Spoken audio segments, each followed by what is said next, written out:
welcome, welcome. You've got me, Marlon. It's a view from a South Stand TV. It has finished Tottenham 2, Sheffield United 1. And as the description says, don't waste time. Gonna get punished. But I don't want to be here the one talking about it. I've got loads of guests coming on tonight. We've got a lot to talk about. So let me bring them all on. I've got a full house. Ian, welcome. Hi, Marlon. How are you doing? Oren, welcome. Hiya.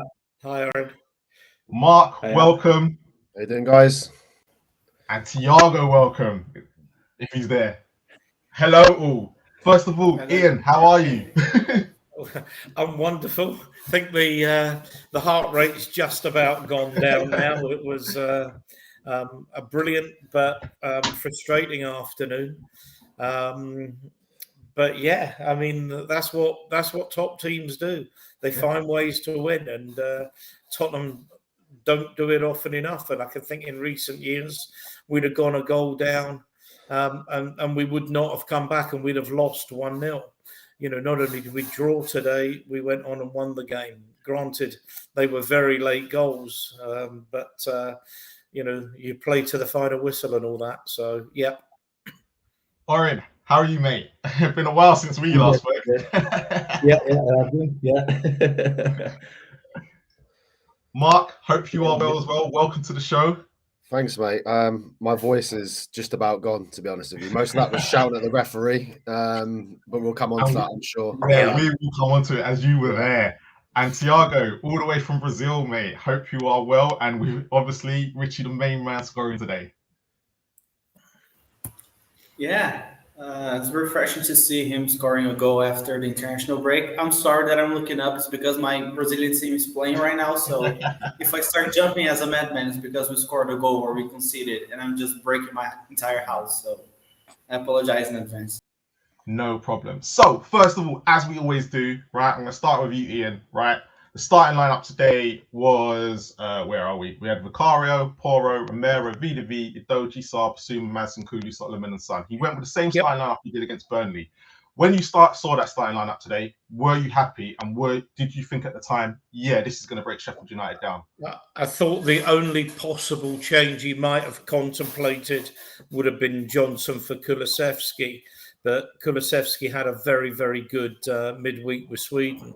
So I'd have been shocked if it had been a different lineup. I like the consistency of of the lineup that he's putting out. I think that makes a difference. Players know what they're doing, what the system is, and players wouldn't know. The ones that need to know they're going to have to fight to take a place. But we've got good options off the bench. Need better, but we do have options off the bench. But that's the starting lineup, and I'd be surprised if it was any different to Arsenal next Sunday. Mark, I'll come with you next because you're at the top of my screen, and obviously you were there today. When you obviously heard that lineup in the stadium, what was the anticipation like? What was everyone expecting? I'll be honest. I thought it'd be like Ian said. I wasn't surprised it's the same starting lineup. I think that was the correct starting lineup. One of my good friends, Trev, shout out to Trev. He was saying before the game, that he thought Richarlison should have started because the Sheffield United were going to play deep, and Agreed, we need to get the ball into the box, which we were doing, but the crosses weren't finding anyone. So I don't like Trev getting proved right, but it was right in the end. But I wasn't saying that, so I can't take it for it. And I recall, like, we went up to Sheffield when we went out of the FA Cup, and he was moaning that Richarlison was playing. So you can't, swings and roundabouts, as they say. Oren, you've been a big advocate of the way Began just playing. You obviously saw the starting lineup today. Do you think you got it right? Yeah. It's important, like, to keep like a flow instead of swapping and changing. Yep. And I think like that's the team going forward. And I think everyone knows that. And I do feel like, Spurs did play good. They linked up well, and the substitutions did exactly what they were meant to do: come on and change the game. So I felt like all around, I thought it was good watching Spurs again. And again, like Spurs, the team played well. Like, it's not like Spurs played bad. I think they played well, even though they conceded the goal. But yeah, I fully expect that team, and like I was like, okay, cool, that's the team going forward. Thiago, what did you make of the starting lineup? Was you expecting Richie to come in, or was this completely how you expected it to go? It was how I expected to go. Personally, I would have liked to have seen Brennan Johnson start, because I haven't been the biggest fan of Kulusevski this season. I think throughout most of the game he's really too predictable at times. I even tweeted about him today right after he scored. My jinx this season is just undefeated. Every player I criticize, a second later they score. So I'm gonna would be do the that only every one. single game now. He would be the only one. I saw a lot of people criticizing Richie when he came on, and he ended up getting the equalizer. But the lineup was as I expected. I agree with the guys. I like consistency. I think it's important for the players to get confidence as well. And let's be honest, the players on the bench, apart from one or two, they're not players you would really trust to be starters every week, or you think they really fit the system. So I like the lineup.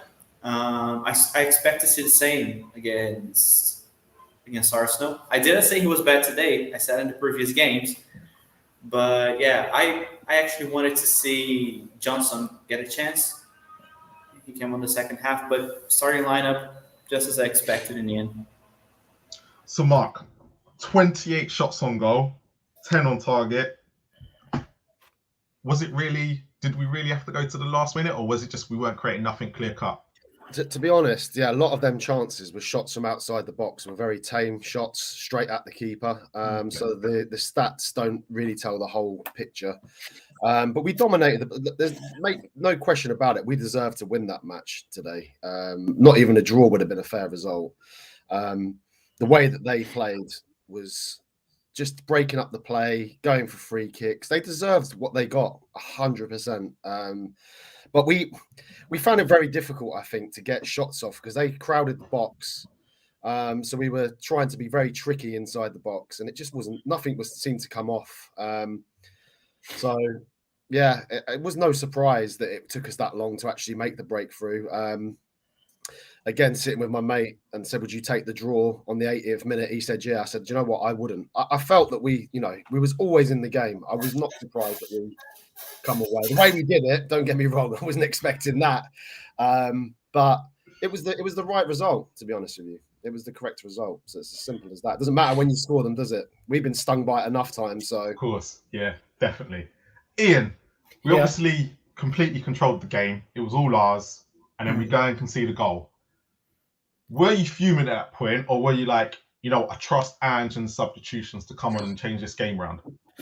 I mean, I'm with Mark on this. Whilst I agree, a lot of those shots were, outside the box. They were tame. It wasn't as if the goalkeeper was flying across, making wonder saves. Remember, it's not that long ago that we were, having Conti ball where we wouldn't have a shot at goal in the whole first half. We might have a couple of shots in the second half, nothing on target.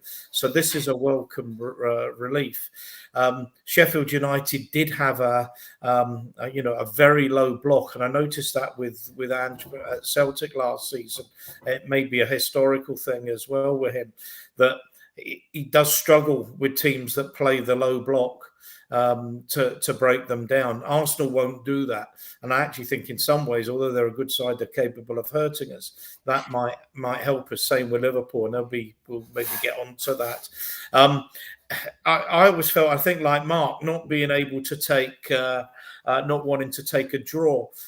Whilst there was always that chance, God, we're going to lose this game. I always had a feeling if we got one, we'd get two. The problem was always going to be the first goal. If we could get one, we would win the game. And we got it with enough time to spare thanks to their time wasting. The substitutions were quite brilliant. I mean, absolutely brilliant, where we had four players because Solomon's influence was waning. So to have a player of Perisic's quality to bring on was superb. Johnson, I mean, he had I think he knew he was offside from his reaction, but his move, his touch, his finish was brilliant. Richarlison, he was brave to take Sonny off. and Richarlison with a goal and an assist. But we had a front four. We finished effectively playing 3-3-4, I think. And until we went back to a back four when we went 2-1 ahead. But that was brave. So that was brave tactics. It was intuitive substitutions, and in the end, that made the difference, Marlon. Oren, let me bring you in here, right? So obviously Spurs fans are getting excited, right? But obviously the first 5 games, let's just take who we've played, right? We've played Burnley, who are second from bottom. Sheffield United, who are 4th from bottom, haven't won a game. Bournemouth, who are 5th from bottom, haven't won a game, right? Brentford have only won 1 game and have been draw specialists, who we got the draw against. And Man United are being taken apart. Why are Spurs fans getting excited? It's how Spurs are playing. It's how Spurs are winning those games. And even today, if Spurs, before we'd seen last year where Sheffield United scored and Spurs would defend, and they would suddenly wake up. Spurs were on their front foot from the off. In all those games, Spurs were on their front foot.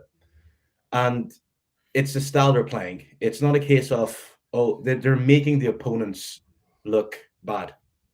And even today, I was thinking, right, Sheffield United scores the goal, and I think, right, this is the best test. Let's see how Spurs will recover from this. If they go into their shell, players stop, being disjointed, get wound up by Sheffield United wasting time, Spurs haven't changed their mentality. But the fact that they pushed, they got the first goal by Richarlison, and then the second goal is Mbegi, who made the press, won the ball back. Yeah. And what I've seen from Spurs this season is there's no player wanting to pass back. Like even Basama, when that last 20 minutes, he was getting the ball and driving past 2 players. Sar it's all the team just went, right, we have to up ourselves here. Let's go. And I think you have every right to get excited. It's not about the teams that Spurs are playing or beating. It's about how they're doing it. They're beating them with style, fast pace, fast moving. And today was kind of, even if Spurs had lost today, the fans would have still been, you know what, it's a first loss, Sheffield United, but the players tried. They had the shots. And even though it was long distance shots, so I think it's every reason for Spurs fans to get excited because you're watching an exciting team, a team that is not going to back down. They're going to keep going. And yeah, it's a feel-good factor. And I do feel that this system is a system that's going to last all season. And Ange's been straight up. If you can't match the system, I won't throw you on the bus. I won't say you're not good enough. I'll just not play you unless I really, really have to. And so therefore, you're seeing a whole harmony within the club where it's kind of happy, it's good, and yeah, it's exciting football. So why shouldn't the fans be excited by watching exciting football? Thiago, I want to bring you in. Obviously, 1-0 down. A lot's been said about Richarlison, and obviously you're in Brazil. Obviously, what happened midweek as well with him. Were you happy? Well, not happy. That's probably the wrong word. Were you kind of over the moon, especially as a fellow Brazilian, that Richarlison was able to score his first home goal for Spurs today and actually prove a lot of doubters wrong? Well, has he proven the doubters wrong, or are we still expected to see the same Richarlison? I'm going to be really careful here because it's only 1 goal. Of course, it's good for his confidence, a goal and 1 assist. But he's going through a moment where he's just not starting for both his teams. I think the consensus here in Brazil now is that he's not a starter for the national team anymore. We have other players that deserve more than him to start a game. But what's being said here in Brazil is that they were talking to people close to Richarlison, and they're saying that it's a miracle that he's playing football today because for the past 18 months, he's been going through a lot of difficult stuff, especially with family members. And a friend of mine who's from the same hometown as Richarlison says that his dad takes a lot of advantage of him. So make that what you will. So it's kind of a tough situation for him. I hope he can build on confidence. I don't think he's an amazing player. He's not going to be one of the big Brazilian number 9s we've had in the past, like Ronaldo, but he can do a job for us. And I hope he can carry on. I think today, seeing how the team reacted at the end of the game, going to hug him, Sonny showing him to the fans so everyone can give him support, I think Ange's words in the press conference as well were really important because he really needs support. We can see that it's more than just him not being a good enough player. He has to do something with his mental health. So hopefully he can build on it. And I think in a game today where we played against 12 men, because there's just no way the referee wasn't getting paid by Sheffield. I think it's really good to see what happened with him and the team, and hopefully he can kick on in the season now. Mark, I wanted to bring you in on this, the match winner, Decky. I'm going to be totally honest. I was surprised he weren't substituted earlier. I'm not going to lie. I wanted to take your insight of it, because obviously you were there. He obviously took off the whole front three in the end and actually moved Kulu in the middle. Yeah. Which, to be fair, was a great move by Ange, and what do I know? But if I looked at it as the whole game, I thought the front three weren't clicking at all, and even Maddison weren't clicking. But what did you make? Did Kulu improve after that once he went in the middle? Is it a future position for him? I'm not sure. Not sure about that. Although we have been saying that for a while, that perhaps he can be the We don't have someone who can replace Maddison if, heaven forbid, anything happened to Maddison. There is not, because I've heard people say Lo Celso, and don't want to knock Lo Celso too much, but we've seen Lo Celso for 3 or 4 years now. He's never done it. So what makes us think that he can do it now? So I mean, maybe Kulu could fill in for Maddison if he gets injured. I was surprised he stayed on the pitch, to be honest with you. Not that I thought he was, not that I thought he was like terrible. But Son wasn't great. Solomon wasn't great, and he wasn't great. And apart from the last game where Son's got hat-trick, I didn't think any of our front three have been tearing it up, really, to be honest with you. It's been more the midfield. Basuma, Sarr, Maddison, they've been like for me, and the defence, our outstanding players.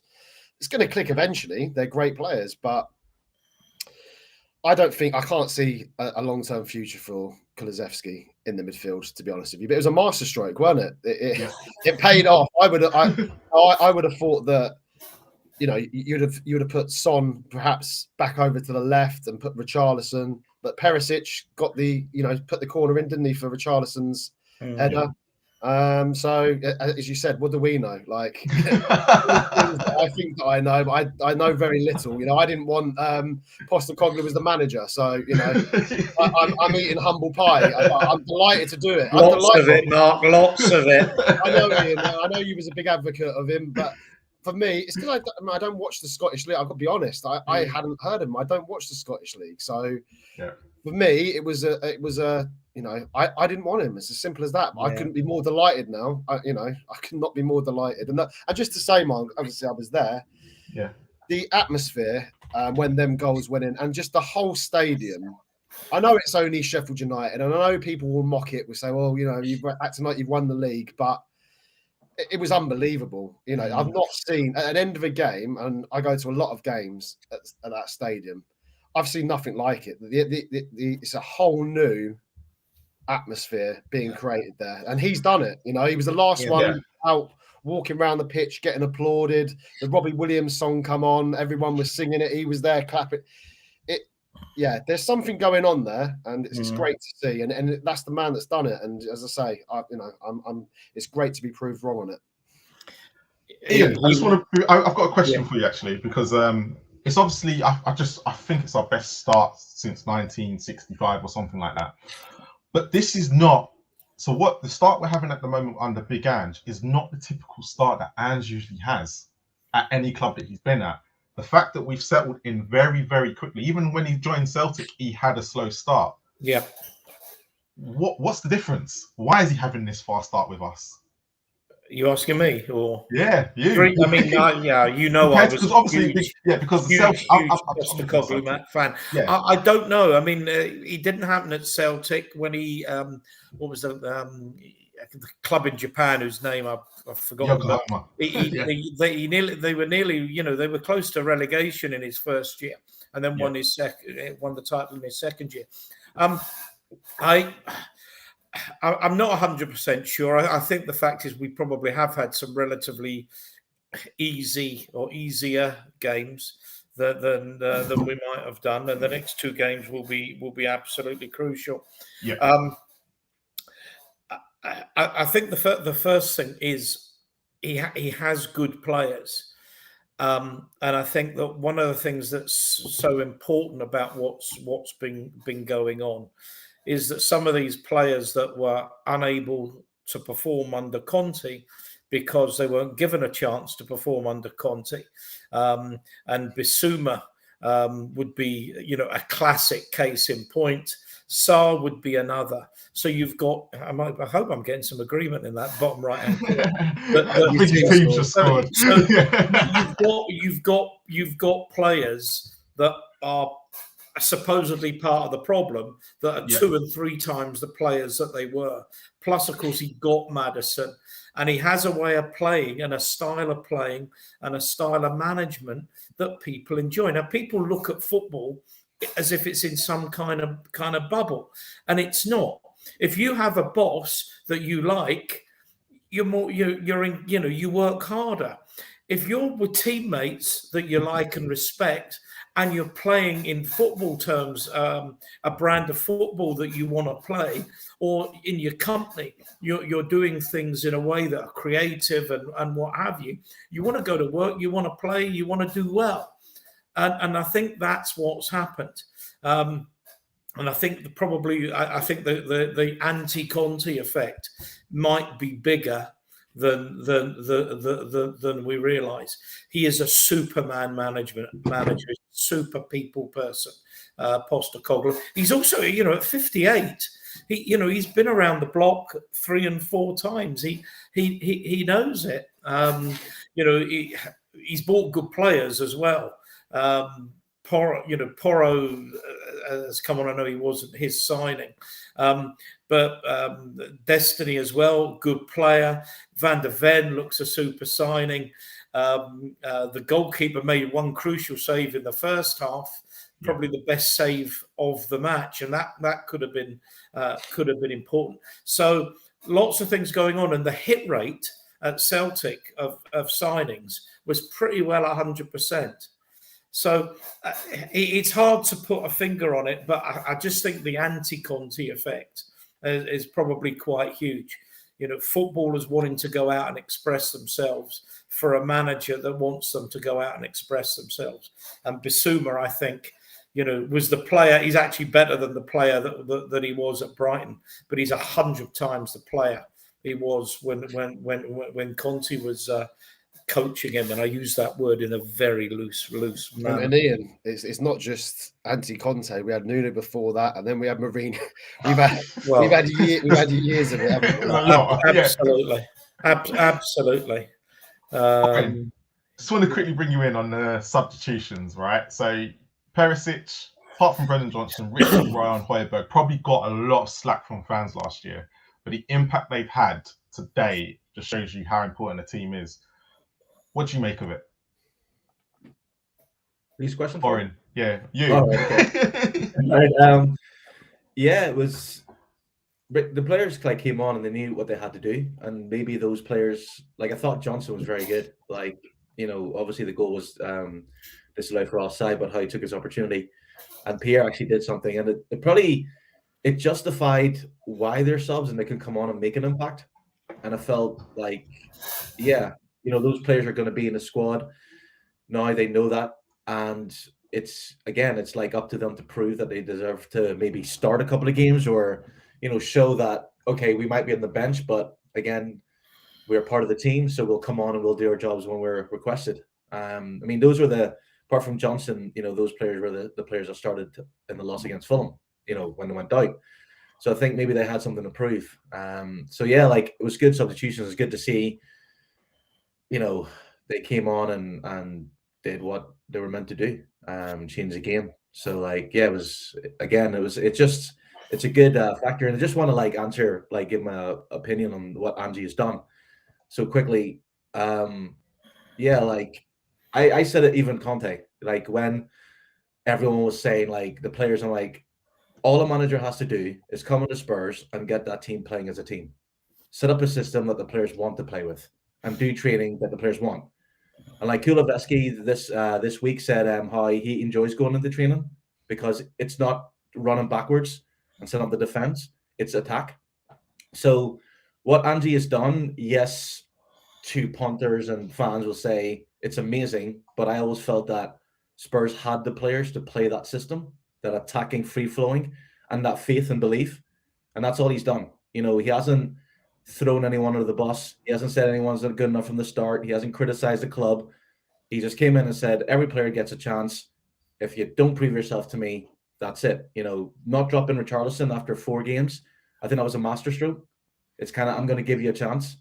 And he, you know, played his way out of the team. But like, for me, what Angie has done is what Conte could have done, Jose could have done, and Nuno could have done. They just was too big ego. It's like, we'll play our style of football instead of coming and going, right, I'm going to play a system that makes my players want to play football, not a system that they have to play for me.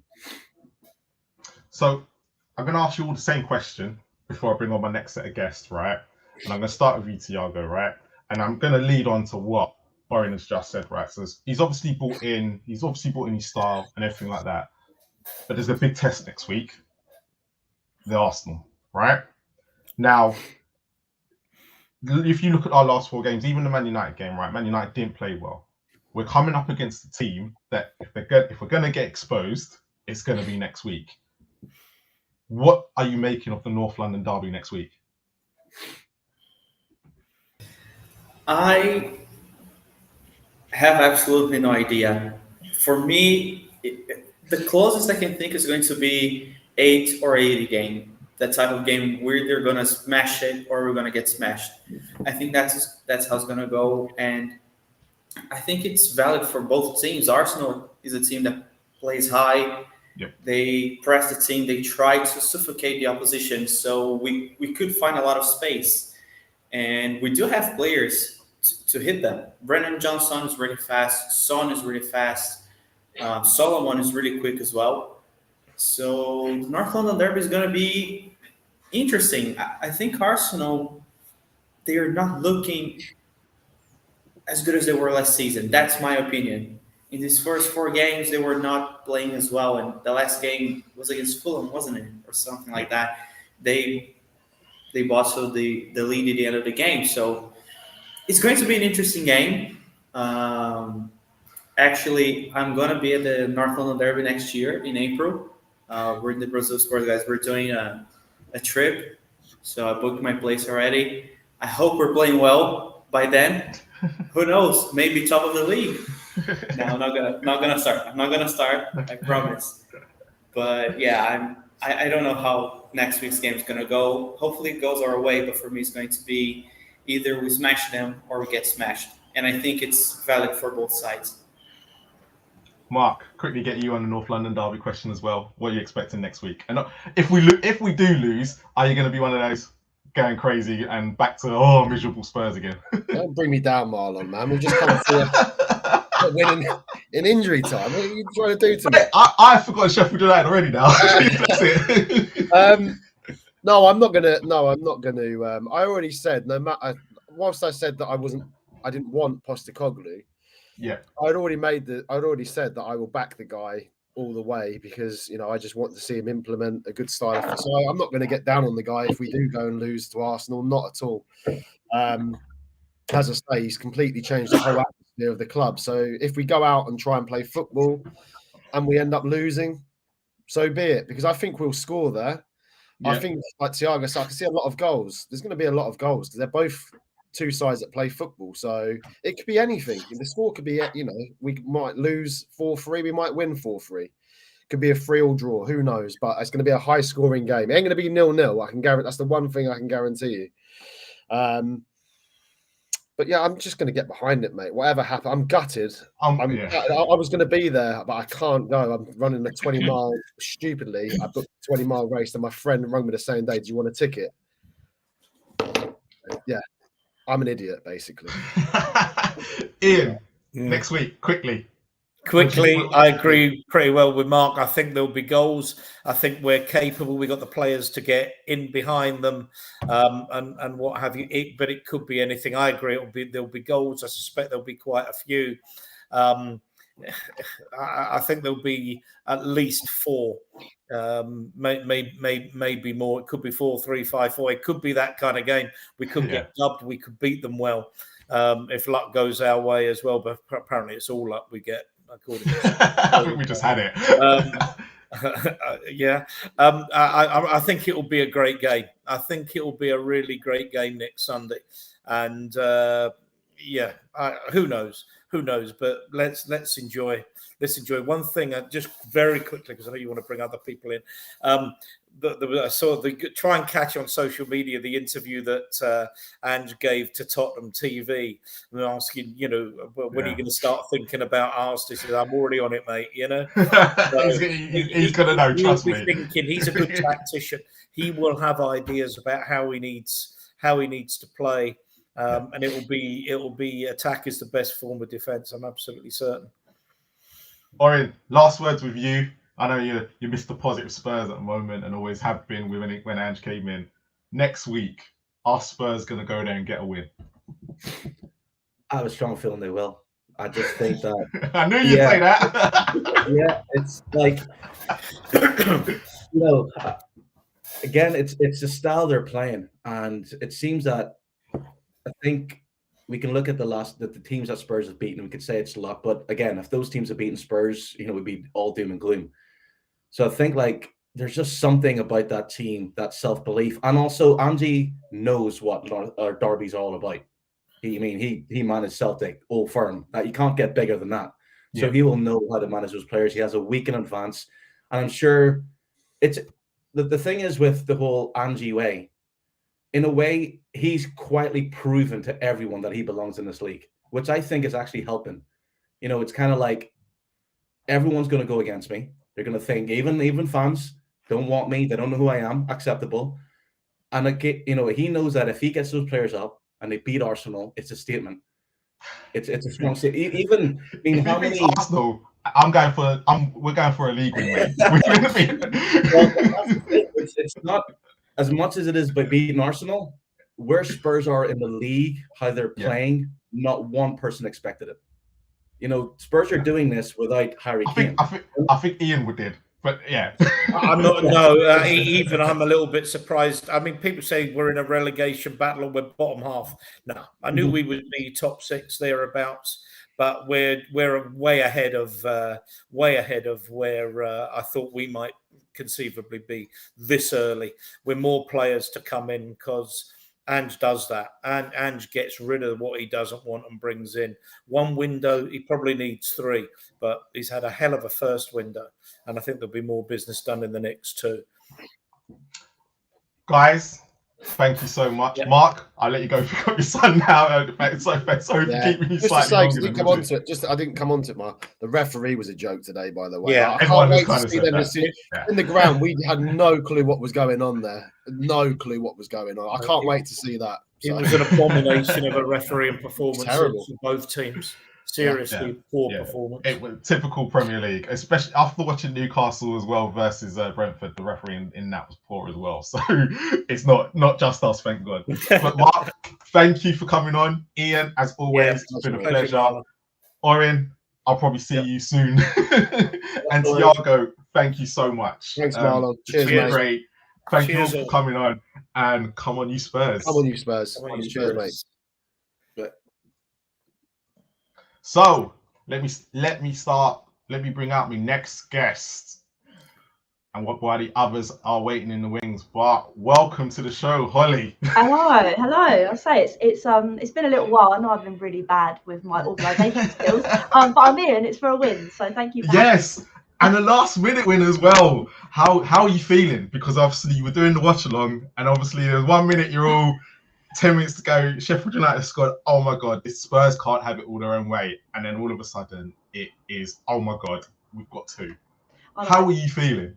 Honestly, I'm not kidding you. There was 2 things that were winding me up: the lag on the stream and the ref. And then to get to that point in the game where, like you said, we go a goal down, and then all of a sudden I was like, if the ref hasn't given at least 15 minutes, I'm going to lose my head. But no, luckily we actually managed to do the business in that extra time. But my word, what an atmosphere. And I feel so happy for Richie as well, man. So whenever my guests come on, I always start with how you thought the starting lineup went, right? Let me just bring out Harry as well while he's there. So, How are we? let's talk about the starting lineup. So it's Vicario, Porro, Romero, Vidaby, Udogie, Sarr, Basuma, Madison, Kulu, Solomon, and Son. When you both saw that lineup, I'm going to start with you, Holly. Were you happy with that lineup? I think so. I think obviously going off against the previous game, I wanted to see Sonny through the middle, and that obviously happened. But like all things with Tottenham, it just wasn't clicking in the back of the net, so to speak. But I think everything else really worked perfectly. I couldn't really fault that starting 11 personally. Yep. What about you, Harry? You saw that starting lineup, same against Burnley. Were you happy? Yeah, like Holly says, you can't really fault that lineup. It's what we expected. It worked against Burnley. There was no reason to change it. Son scored a hat-trick against Burnley. There's no need to take him out that position. So I think it's what we expected. It would obviously change if there's any injury problems. We've got away with no injury problems, luckily, in the international break. Despite a couple of scares, we were okay in the end. So that's the lineup we expected and we got. So you can't fault it, really. And we won the game with it once again. So, it's clearly working. So I was saying to the guys before, right? There was 28 attempts on goal, right? But yet we were 1-0 down with 10 minutes. Well, on the 90th minute, we were still 1-0 down. If we had lost 1-0, would you have still been happy with the performance of the way we played today? And I'm going to start with you, Holly. I think so. I don't want to blame it all on the ref, but he was atrocious. I think that was the thing that was winding me up. And he's atrocious for both teams. It wasn't just Spurs. I don't think I'd be annoyed with the boys' performance. I think I'd be annoyed at the nature of how we lost, if that makes sense. I know it could have been maybe a little bit better defending with the back post. But again, you can't fault 28 attempts. You can't not be happy with that. So no, if we lost, I don't think I'd be fuming about it. Harry, where do you sit on that performance as well? You sitting on the same as Holly as well. It was a good performance, but it was just been disappointing to lose that 1-0. Yeah, absolutely. I'm with Holly on this as well. I think that the differences from last season against Conte, my example that I remember the most, AC Milan, that I was there in person myself, where we didn't even, in my opinion, didn't leave everything on the pitch. That is frustrating because, you expect 110%. Sheffield United, the stats show it, the performance shows it, and eventually the result that we gave everything, we left everything on the pitch. I don't mind that. Obviously, it wouldn't have been the result we wanted. Really frustrating going into 2 tough games against Arsenal and Liverpool. But if you leave everything on the pitch at the end of the day, it's the very least you could do. So I would have been disappointed, upset, yes. But I could, later on, I'll be able to understand we left everything on the pitch. It's okay. We move on because, not all teams will be able to hold out. But the fact we got the job done as well makes it even better because when you have 28 attempts, you should be winning the game. So, right, there'll be a lot of fans, right, and especially the Gooners, will be looking at Spurs right now, and we're getting a bit overexcited, aren't we? Right? Let's be completely honest. We're in a happy, buoyant mood, and there'll be a lot of fans going, why? Right? We played Brentford, who've only won 1 game this season and have drawn most of their games, and only lost today for the first time. Right? We played Burnley, who were 2nd from bottom. We've played Bournemouth, who were 4th from bottom. Right? So why are Spurs excited? Why are Spurs looking at, and even Bournemouth, Burnley, and they're all bottom sides. All teams, let's be honest, even under Conte, we were beating. Yeah, we weren't turning up until the second half, but we were still beating them. So why are Spurs fans excited? And I'm going to start with you, Holly. I think it's just the nature of how we start these games and how we go full throttle attack. And I think that's kind of why we're excited. I think living under a Conte and a Mourinho world, you're not really excited for games, whereas now I'm off my seat every time we play it. And I think it's just the way we approach things. I think if we were in a Conte team, I don't think we would have won today. Just the fact that we kept battling till the very end. It's like Harry said, everybody's out on that team for each other. And I think that's the real vibe now. So like I say, even if we go and play another team, I know you probably get onto it, but Arsenal next week, it's like there's a togetherness in this team, which we never really had before. And I think that's why we're excited. Harry, I want to just go with a slightly different question on that. So obviously the 5 subs who came on today, right? And let me just bring them up, which were Perisic, forget Johnson for a second, Richarlison, Royale, and Højbjerg, right? All players that most of this fan base wanted out. But let's be honest, today they contributed to the 2 goals. And as Holly said, a team performance. Is this now becoming what Ange's doing? You can see it becoming a big team game. Yes, you can. Holly alludes perfectly to togetherness. The players that did not play, the players that were on the pitch, all coming together. We saw once again the scenes at the end. We saw similar things. Man United, Burnley, Bournemouth away as well, but especially the home games. Just that passion. I don't think we've seen anything like that before. And just the way, like Holly says, we approach games, the way we play, it's a pleasure to watch. And, yes, perhaps we're getting slightly carried away, but you can only beat what's in front of you. We could have done nothing more than we've done so far. So my argument to rival fans would be, what else do you want us to do? We beat these teams comfortably. The Sheffield United one that wasn't comfortable. We can only beat what's in front of us, and we've done that. And Marlon, you may not like this, but under Conte, we didn't beat what was in front of us. And teams like Bournemouth and Burnley were, you say that, but if you look at our start last season, up until when we played Arsenal, we hadn't lost. So we're doing exactly. But look at the way we were playing. We didn't deserve to win any of those games. But we were still winning. You said, I totally agree. The football's different. But under Conte, up until a certain point, we were still winning games. So, yeah, we were. But if you look at all the games so far this season, I think every single one we've deserved to win. Whereas under Conte, they're myself. I agree. I totally agree. But when everyone's bad mouthing Conte in the fact that I get we were playing bad football. Don't get me wrong. I completely I've always said we weren't playing great football, but everyone forgets the start we had last year. And up until we played Arsenal, we had one of the best starts in the Premier League that we've ever had. And now beat that because this is our best start since 1965. But as soon as but it could have been totally, if Ange lost today, right, and then loses the next 2 games, he would have been 1 point better off than Nuno. That is how things changed in such an instance. Yeah, I see where you're coming from. Yeah. So it's a case of, I completely agree with you, but at the same time, we just kind of have to take things slowly. Yeah, absolutely. Yeah, very important. But Holly, I just wanted to bring another man into it. And not a lot of people talk about him today but I felt like he made some important saves and he actually shut me up, right? And that's Vicario, right? And obviously celebration at the end. As every game goes on, right? Were you one of those people at the beginning were like, he's a bit dodgy? And has he changed your mind? Or are you like, actually, this is what I completely expected from him? And as game goes on, he's becoming such a great asset for this team. I'd love to sit here and say that I knew it all from the start. But no, he gave me Gomez vibes to start with, just running out like a loose cannon.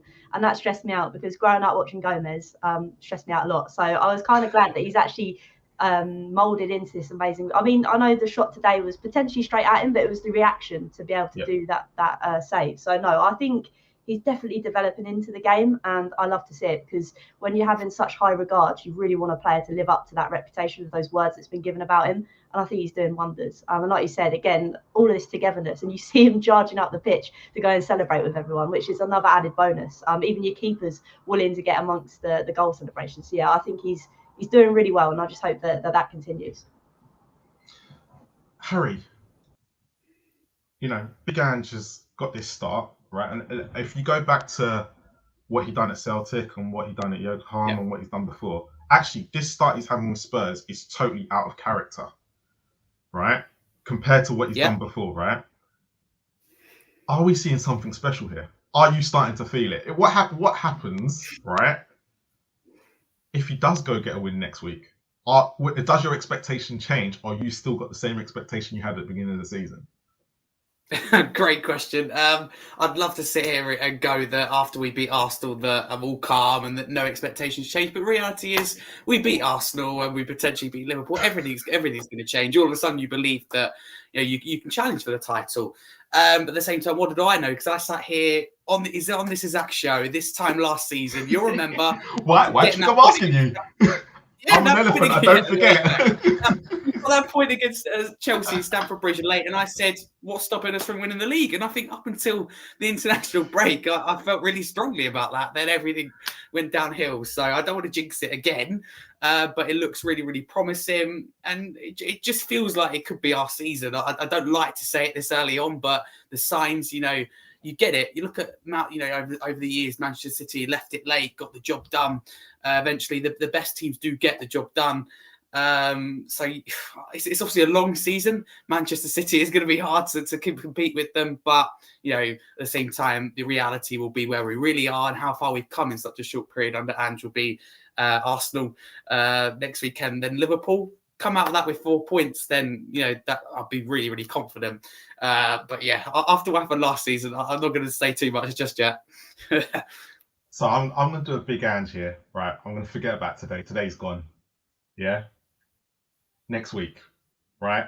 And I've said the first team that we're going to play that's going to probably expose an Ange system and our weaknesses would be Arsenal because of Saka and Martinelli, and possibly Jesus if he plays, right? Because they're quite quick and we play a very high line, right?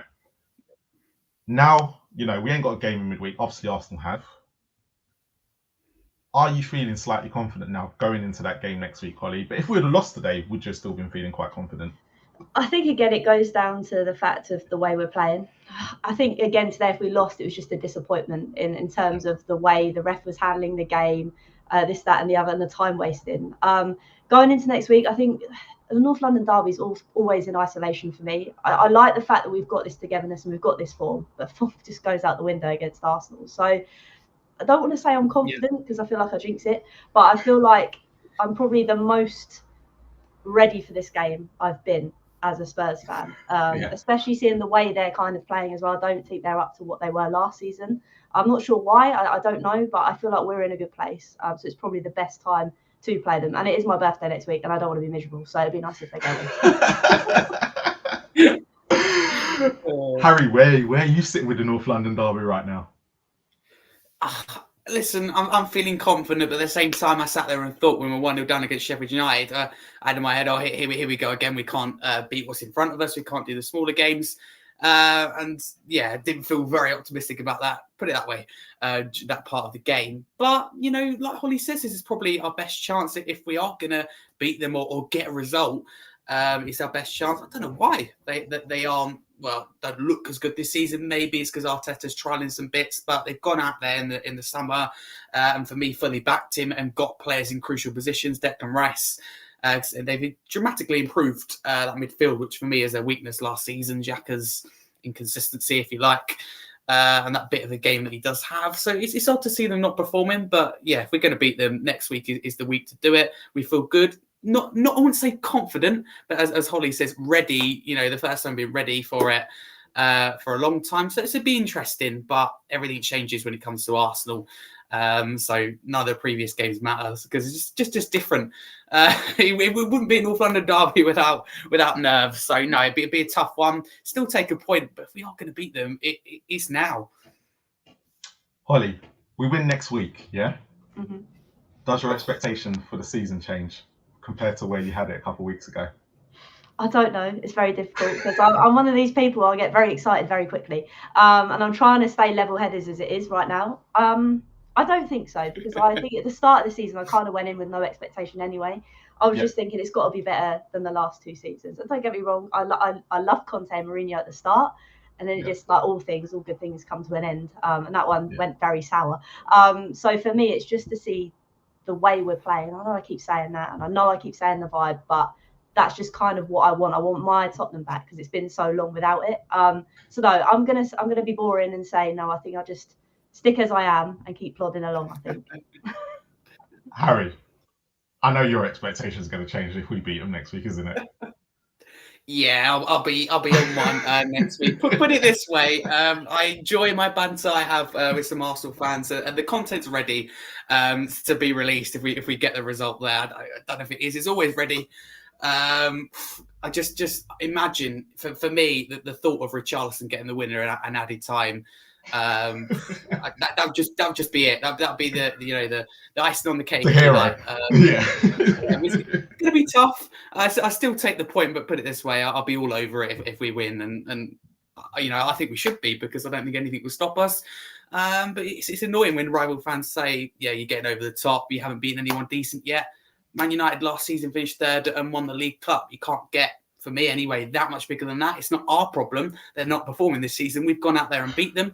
Brentford as well. They could still finish inside Europe before you know it. I mean, they were close to it last season, so I'm not falling for that. We look good. I'm trying not to get carried away. I love that. Try not to get carried away. Love it. We win next week. That changes. That changes big time.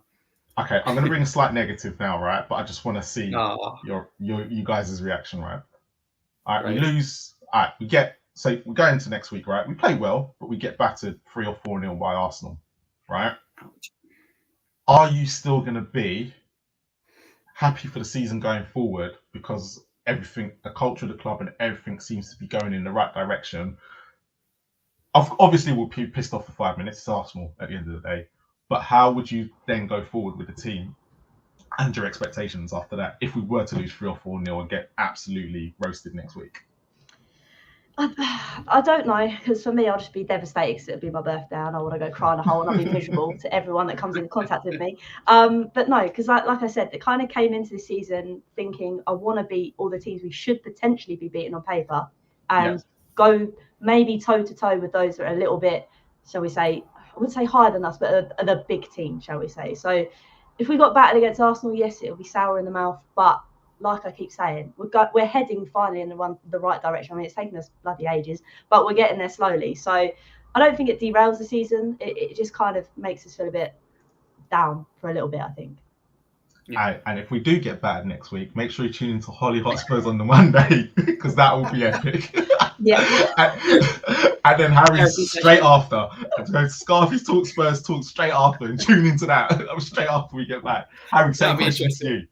Same question to you. What would be your feelings after that if we got that? Because obviously we got Liverpool the week after. Who seem to have turned the corner. Question, isn't it? Yeah. I love that.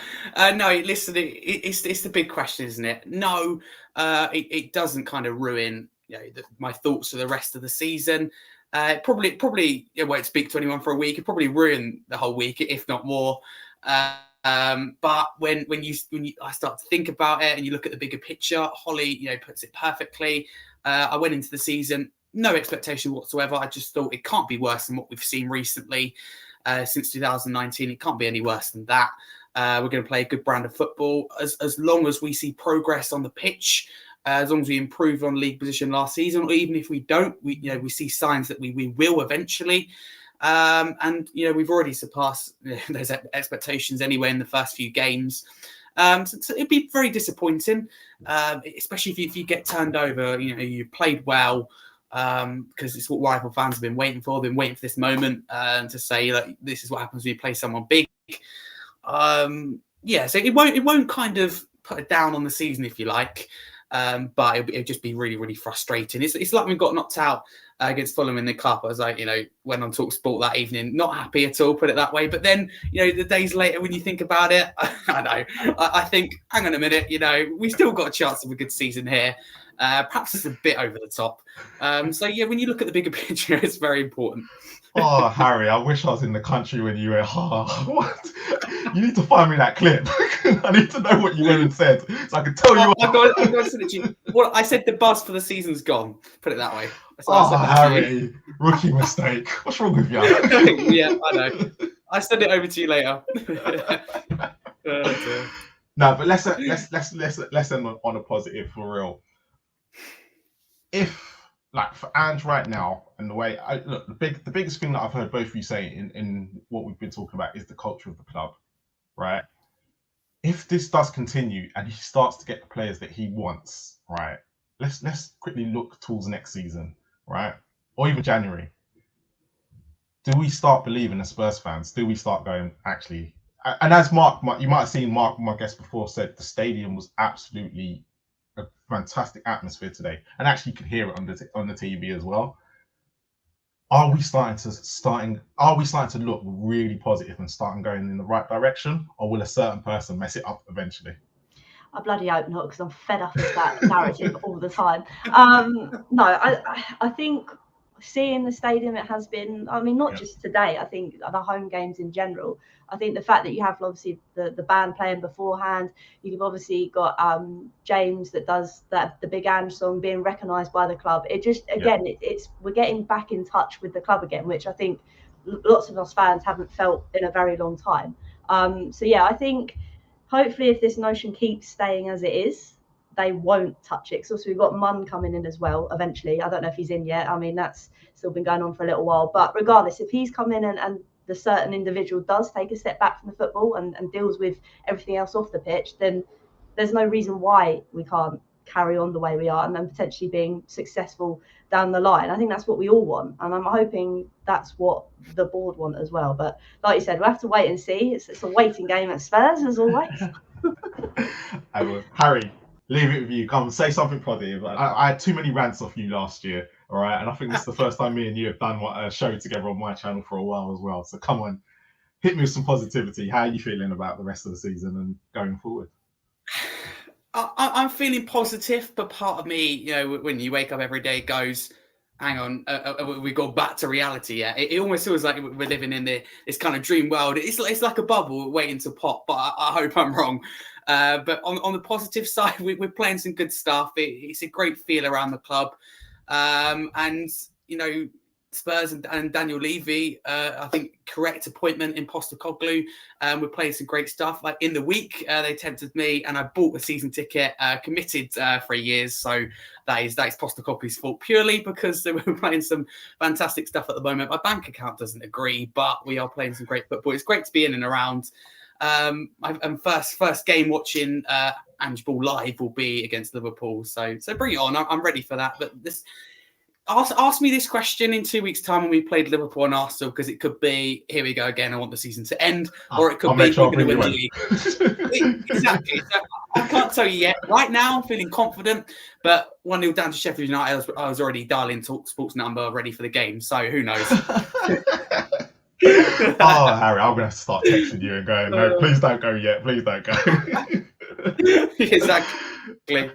Patience. But before I let you both go, Holly, please just let our audience know where they can find you on a Monday. It's 7 o'clock, right? I've got your time, right? Yours is 7, Harry's is 8. Yeah. Mm-hmm. Please let everyone know where they can find you. So you can just find me on Holly's Hotspurs and on everywhere else as Holly Agenbar. But I want to thank Marlon for sticking up with me and putting up with me with all my mad, awful organisation skills and officially pinning me down to come on. So I appreciate it. So thank you. No, thank you for finally coming on. Finally, thank you. And Harry, let's talk about Scarfy Spurs talks. You've had me and Ashmatic and Hassan a couple of times, so I don't know when I'm next on. I think I'm in October. I think you pinned me down actually for once. Probably, yeah. I don't remember. I should remember, shouldn't I? Really? Yeah, because you know what I'm like. Yeah, I like to tell myself I'm organised, but when someone says, "Oh, am I on next week?" I go, "I can't remember." But no, if you want to follow me, got my handle there, Harry Scarf22. Channel Scarfy Spurs Talk. At the moment, match reactions and match previews, weekly live shows just after Holly's Monday 8 p.m. So yeah, they're going really well. Got Lee McQueen on this week, so that I think that'll be a really exciting one. And don't forget to subscribe to A View from the South Stand and check out Holly's show before mine as well, because it's always good guests on. And Holly has some good guests on, people. She sure does. The majority of last season. Majority of last season, me and Holly, it felt like a therapy session. We try and get through Conte Ball every week, so it's good to finally talk about something positive, which is great. So yeah, no, thank you for having me on again, Marlon. No problem. As always, thank you to everyone in the audience tonight. Thank you to all my guests that have come on. You have all been brilliant. This is the first time I've had actually a full house for a show, and no one's let me down last minute, but. Thank you to everyone who's been in the chat tonight. It's been absolutely brilliant. Ashmatic and I should be back on Tuesday with our tactical breakdown of today's game at 9 o'clock. So make sure you don't miss that. I know a lot of people love to know what Ashmatic's got to say. Oh, it's great, isn't he? I love his content. Yeah.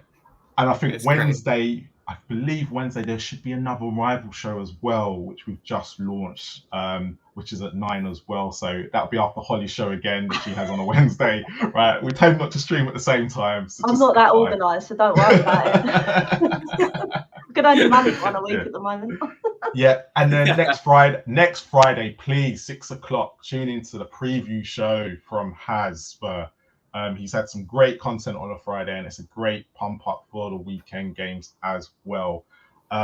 Me and Ashmatic are on We Are Tottenham TV next week. So you've got Haz, who's going to be presenting the match reactions. So make sure you tune into that as well next Sunday. I have to make sure I get the day right before I don't turn up. But yeah, thanks to all my guests. Holly, Harry, thank you. And as always, come on, you Spurs.